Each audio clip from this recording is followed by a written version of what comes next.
There is one thing that you can do that will make your movement staggeringly more efficient, and that is to align your pelvic plane. And I'll show you how to do that. But I want to explain your pelvic plane, when it is aligned, think of your pelvis as the foundation for a building. If that foundation is slightly off, then the entire building is off. Now, this is an extreme example, but it shows the consequences of having a misaligned foundation. And it is going to take so much energy to manage that situation. So when we align our pelvic plane, we're setting up our architecture so that the weight of our upper bodies can travel through our pelvis and down into the legs. And it can just go right down into the ground. To align your pelvic plane, you want to align your pubic bone and your two hip bones in a plane that is parallel to the wall.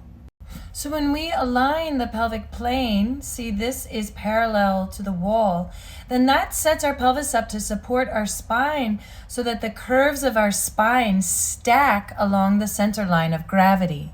And here you can see how perfectly our spine is designed so that the curves would stack along the center line of gravity.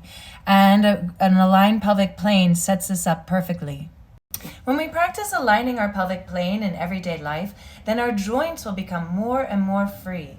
Because we've set up a good foundation, then our weight can travel through the centers of joints. And when they travel through the centers of the joint, then the joint has a lot more range and freedom.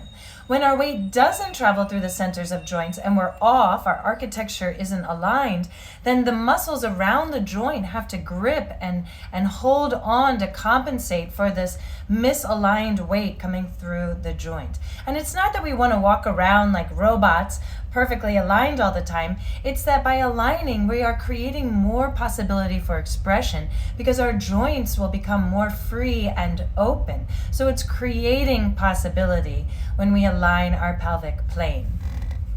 In order to train our pelvic plane alignment, we want to work with isolation and move very slowly.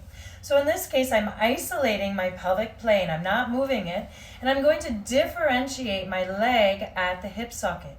And because I'm isolating my pelvic plane, then the movement is happening deep inside the hip socket. And what this is doing is making more space in the hip socket, and it's training my body to differentiate deep in the joint, in the center of the joint. And this is how we're going to work in my slow Pilates class starting Mondays, 7 to 8 p.m. on Eastern on Zoom. And you can sign up for a free trial class, link in my bio. And we're going to move very slowly and make